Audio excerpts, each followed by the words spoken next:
Hello students, so today we'll discuss about type of semiconductors as we have already learned about the semiconductor, basics of semiconductors. So today I will categorize them into two categories, like first one is intrinsic semiconductor, which is also called pure semiconductor, and second one is extrinsic semiconductor, which are impure. So we'll talk about that later.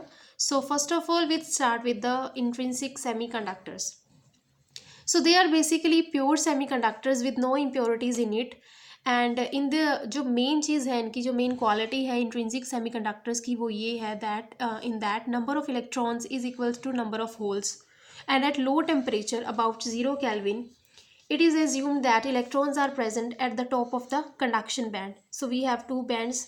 मैंने जैसे कि आपको band theory में भी इनसे introduce करवाया था. तो यहाँ हमारा जो वैलेंस बैंड है और कंडक्शन बैंड है, उसमें क्या होता है, जो इलेक्ट्रॉन्स है they are basically present in the valence band, so they will not contribute in the electrical conduction. So that is why the conductivity of intrinsic semiconductor is very small.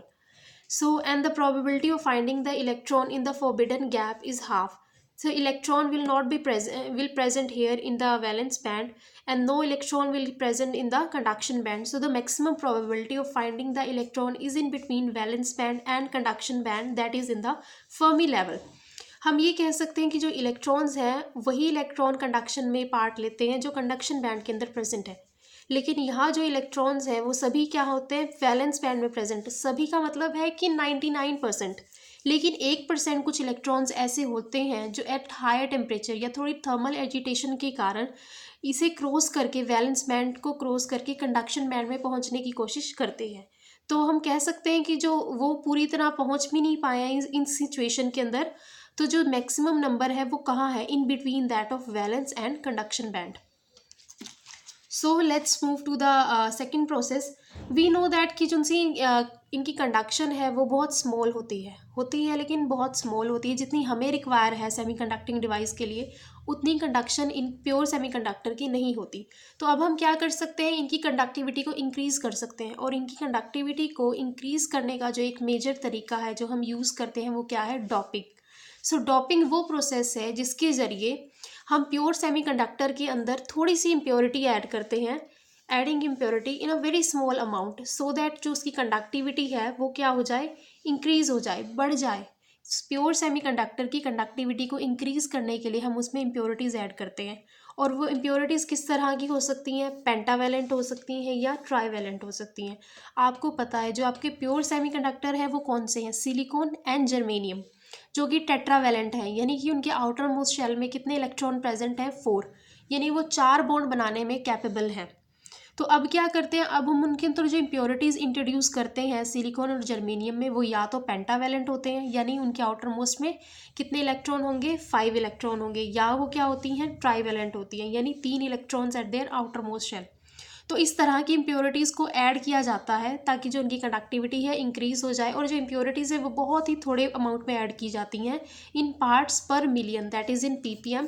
यानी कि अगर आपके पास 10 raised to the power total number of silicon germanium के atom है, उसमें doping की जो ratio होगी वो कितनी होगी, 1, दैट इज़ 1:10 यानी 10 एटम ऑफ सिलिकॉन के अंदर सिर्फ एक एटम जो सा है वो इम्प्योरिटीज़ का होगा. सो इस रेशो के अंदर मिक्सिंग की जाती है.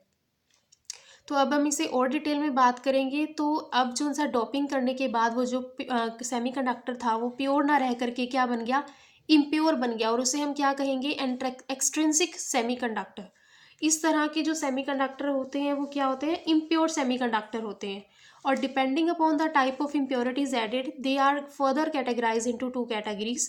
First one is N type semiconductor and P type and second is P type semiconductor. और अब इसमें क्या होता है कि जो इम्प्योरिटी एटम है वो इस तरह से चुने जाते हैं कि जो इम्प्योरिटी आपने ऐड की है वो क्या करेगी, अपना जो एनर्जी लेवल है वो फॉरबिडन गैप में जो सा ऑफ होस्ट लैटिस है उसमें इंट्रोड्यूस करेगी, अपने एनर्जी लेवल को फॉरबिडन बैंड के अंदर इंट्रोड्यूस करेगी.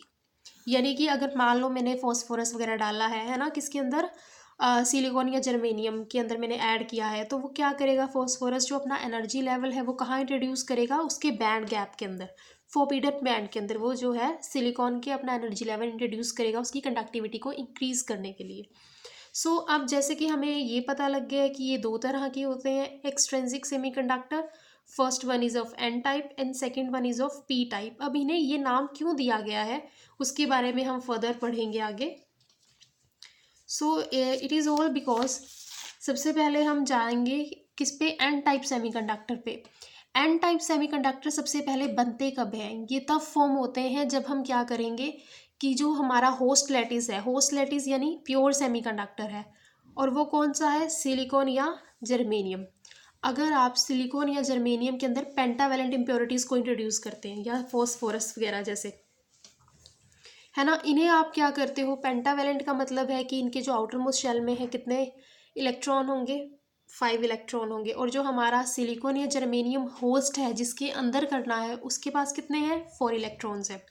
सो आपका जो केमिकल कंपोजिशन होगा या बॉन्ड फॉर्मेशन होगा वो कुछ इस तरह का होगा। आप ध्यान दीजिए, यहाँ जो हमारा फॉस्फोरस है P, उसके पास कितने इलेक्ट्रॉन्स है, ये जिसे मैंने क्रॉस के ज़रिए इंट्रोड्यूस किया है, रिप्रेजेंट किया है, यहाँ देखिए मैंने 5 रिप्रेजेंट किए हैं, ये 5 क्रॉस डाल करके। अब आपका जो सिलिकॉन है उसके पास कितने इलेक्ट्रॉन्स हैं, उसके पास 4 इलेक्ट्रॉन्स हैं आउटर मोस्ट इलेक्ट्रॉन शेल के अंदर। तो अब आप देखिए ये डबलेट बना लेंगे, सभी चारों के चार सिलिकॉन जो है फॉस्फोरस के साथ डबलेट बना रहे हैं। ये सब होने के बावजूद भी जो फॉस्फोरस की चारों वैलेंसी तो सेटिस्फाई होगी, लेकिन एक जो इलेक्ट्रॉन है वो क्या रह गया, फ्री रह गया। तो इस तरह से जब हम एक इम्प्योरिटीज़ को ऐड करते हैं, पेंटावेलेंट इम्प्योरिटीज़ को ऐड करते हैं टेट्रावेलेंट होस्ट में, तो उसमें एक फ्री इलेक्ट्रॉन इंट्रोड्यूस होता है, और ये जो फ्री इलेक्ट्रॉन है वो क्या करेगा, कंडक्टिविटी को इंक्रीज करेगा। तो यहाँ जहाँ पे भी आपका हर लैटिस साइड पे जहाँ सिलिकॉन एटम था आपने उसको फॉस्फोरस एटम से रिप्लेस किया है, जिसकी वजह से वहाँ क्या हो गया, एक फ्री इलेक्ट्रॉन इंट्रोड्यूस हो गया। और जो इलेक्ट्रॉन्स हैं आपको पता है कंडक्शन में पार्ट प्ले करते हैं, कंडक्शन बैंड में जो इलेक्ट्रॉन्स की वजह से ही कंडक्शन होता है। जो इस तरह की इम्प्योरिटीज़ है ना, पेंटावेलेंट इम्प्योरिटीज़ जो कि एक्स्ट्रा इलेक्ट्रॉन इंट्रोड्यूस कर रही हैं लैटिस के अंदर, वो अपना एनर्जी लेवल कहाँ इंट्रोड्यूस करती हैं, हमेशा closer to the conduction band, that is below the conduction band. ये जो आप एक्स्ट्रा एडिशनल एनर्जी लेवल देख रहे हो ये किसका है, ये जो एनर्जी लेवल है वो हमारे डोनर एनर्जी लेवल इसको बोला जाता है, क्योंकि ये एक्स्ट्रा इलेक्ट्रॉन डोनेट कर रहे हैं, है ना, कंडक्शन बैंड के अंदर जा रहे हैं जहाँ से। तो ये जो एनर्जी लेवल है ईडी, जो डोनर एटम इम्प्योरिटी का आपका जो सा है वो है एनर्जी लेवल, ये इम्प्योरिटी का है जो आपने ऐड किया है, और ये हमेशा वैलेंस कंडक्शन बैंड के बिल्कुल पास होगा। और इस केस में जो आपके नंबर ऑफ इलेक्ट्रॉन्स हैं वो ज़्यादा होते हैं as compare to the number of holes, और जो इलेक्ट्रॉन्स की वजह से ही इसमें जो है कंडक्टिविटी इंक्रीज़ होती है। सो इसीलिए इसको इलेक्ट्रॉन रिच जो उनसे है ये एन टाइप सेमीकंडक्टर होते हैं। और कई बार क्या होता है कि अगर आपने डोपिंग बहुत हाई कर दी, यानी आपने जो उनसे डोपिंग की है ना आपकी पेंटावेलेंट एटम की वो बहुत ज़्यादा होगी, तो उसके अंदर क्या होता है, जो आपका डोनर एनर्जी लेवल होता है, वैसे तो जनरली जो हमने देखा अभी उसमें जो डोनर एनर्जी लेवल था वो closer to the conduction band था, लेकिन अगर आपने हैवी डोपिंग कर दी तो क्या होगा, वो कंडक्शन बैंड इट में creep inside the conduction band, यानी कि वो कंडक्शन बैंड के अंदर ही मर्ज हो जाता है। तो जो ज़्यादा इलेक्ट्रॉन होंगे ऑफकोर्स कंडक्टिविटी उसी अकॉर्डिंग ज़्यादा इंक्रीज़ होगी, हमें पता है, क्योंकि कंडक्शन बैंड में हमें इलेक्ट्रॉन्स ही चाहिए कंडक्टिविटी को इम्प्रूव करने के लिए। So this is how it works. तो एन टाइप में आपको इतना तो पता चल गया, जो कंडक्शन होती है इलेक्ट्रॉन्स की वजह से होती है, और इलेक्ट्रॉन्स मेजोरिटी में होते हैं, that is number of electron is more than the number of holes. So हम नेक्स्ट मूव कर रहे हैं पी टाइप सेमीकंडक्टर्स के ऊपर। पी टाइप सेमीकंडक्टर हमारे कब बनते हैं, जब हम ट्राईवेलेंट इम्प्योरिटीज़ को टेट्रावेलेंट होस्ट के अंदर इंट्रोड्यूस कराते हैं। यानी ट्राईवेलेंट कौन सी हैं, जैसे एल्युमिनियम और बोरोन हो गया, इसे हमने हमारा जो टेट्रावेलेंट होस्ट था सिलिकॉन एंड जर्मेनियम उसके अंदर इंट्रोड्यूस किया। तो क्या हुआ देखिए, जो सिलिकॉन के पास 4 थे, है ना, तो सिलिकॉन क्या करेगा, लेकिन जो बोरोन है वो तो 3 ही बॉन्ड ऑफर कर रहा है, तो जो सिलिकॉन की फोर्थ साइड है वहाँ क्या क्रिएट होगा, होल क्रिएट होगा। 3 तो सेटिस्फाई हो गई इसकी वैलेंसी सिलिकॉन की, लेकिन जो एक है इट विल रिमेन अनसेटिस्फाई, और वहाँ क्या प्रोड्यूस होगा, आपका होल प्रोड्यूस होगा। सो यहाँ जो उनसे कंडक्शन यानी जो इम्प्योरिटीज़ आप इंट्रोड्यूस कर रहे हैं वो इम्प्योरिटीज़ क्या करेगी, अपना जो एनर्जी लेवल ई है, जो इम्प्योरिटी का एनर्जी लेवल है, वो closer to the valence band introduce करेगी। और वैलेंस बैंड इसके बिल्कुल क्लोजर होने के कारण ये एनर्जी लेवल, जो वैलेंस बैंड से इलेक्ट्रॉन्स हैं वो इस एनर्जी लेवल में मूव करना स्टार्ट करेंगे, और नीचे क्या क्रिएट हो जाएंगे, आपके पास होल क्रिएट हो जाएंगे। तो हम कह सकते हैं इस कंडीशन में जो होल्स है वो मेजॉरिटी के अंदर है, और जो कंडक्शन है it is all because of the holes, यानी number of holes is greater than number of electron. और रूम टेम्परेचर में भी जो थर्मल एजिटेशन होती है, इसके कारण जब इलेक्ट्रॉन्स हैं वो वैलेंस बैंड से कहाँ ट्रांसफ़र हो जाते हैं, आपके एक्सेप्टर एनर्जी लेवल के पास, जो एनर्जी लेवल आपकी इम्प्योरिटी का है, जिसकी वजह से जब इलेक्ट्रॉन चला गया तो जो इलेक्ट्रॉन की वेकेंट साइट होती है उसे हम क्या बोलते हैं, होल। जो उसके पीछे रह जाता है वो होल बोलते हैं उसे, यानी पॉजिटिव भी आप उसको डील करके चलते हैं वैसे। तो अब जिसमें जो मेजॉरिटी चार्ज कैरियर्स होंगे वो क्या होंगे, होल्स ही होंगे। और हम देखेंगे कि इस कंडीशन में जो नंबर ऑफ होल्स हैं वो greater than number of electrons है। So this is all about the P type semiconductor. अब हमने जो पढ़ा है उसे हम थोड़ा समराइज करके देखेंगे कि मैंने आपको इंट्रिंसिक सेमीकंडक्टर्स के बारे में भी बताया और एक्सट्रिंसिक में भी। अब हम उन्हें थोड़ी साइनॉप्सिस कह लीजिए उसकी एक, मतलब मैं आपको बताऊंगी कि इसमें बेसिक डिफरेंस क्या है दोनों में। हम एक बार समराइज कर लेते हैं, रिवाइज कर लेते हैं उसको। इंट्रिंसिक तो हमें पता है कि ये दोनों क्या होते हैं, ये प्योर सेमीकंडक्टर होते हैं विद नो इम्प्योरिटी। और एक्सट्रिंसिक कैसे होते हैं, ये इम्प्योर होते हैं क्योंकि इनमें डोपिंग की जाती है स्मॉल क्वांटिटी ऑफ इम्प्योरिटीज़ की, so as to increase the conductivity of intrinsic semiconductor. और इसके एग्जांपल क्या है इंट्रिंसिक के, प्योर सिलिकॉन या सॉरी सिलियम लिखा हुआ है यहाँ, इट इज रिटन है सिलिकॉन। सो प्योर सिलिकॉन या जर्मेनियम होती है क्रिस्टलाइन फॉर्म में, तो हम उसको कहेंगे कि वो इंट्रिंसिक है। लेकिन अगर हम सिलिकॉन या जर्मेनियम क्रिस्टल में इम्प्योरिटीज़ ऐड कर दें, जैसे कि मैंने आपको बताया वो क्या कौन कौन सी इम्प्योरिटीज़ हो सकती हैं, ट्राईवैलेंट या पेंटावैलेंट इम्प्योरिटीज़ हो, तो फिर वो क्या बन जाता है, एक्सट्रिंसिक बन जाता है। इसमें इंट्रिंसिक के अंदर क्या होता है कि number of electron equal to number of holes होते हैं, जितने नंबर ऑफ इलेक्ट्रॉन्स हैं उतने ही नंबर ऑफ होल्स हैं।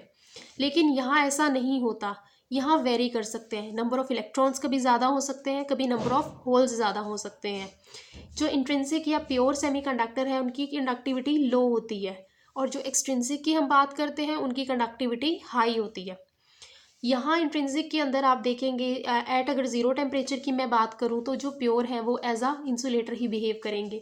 लेकिन जैसे जैसे आप जो टेम्परेचर है उसे इंक्रीज़ करते जाते हैं तो कंडक्टिविटी कुछ इंक्रीज़ होती है। क्यों? Due to the thermal agitation electron start moving from valence band to the conduction band. So in all हम कह सकते हैं जो कंडक्टिविटी है वो किस पे डिपेंड करती है, टेम्परेचर पे डिपेंड करती है सिर्फ।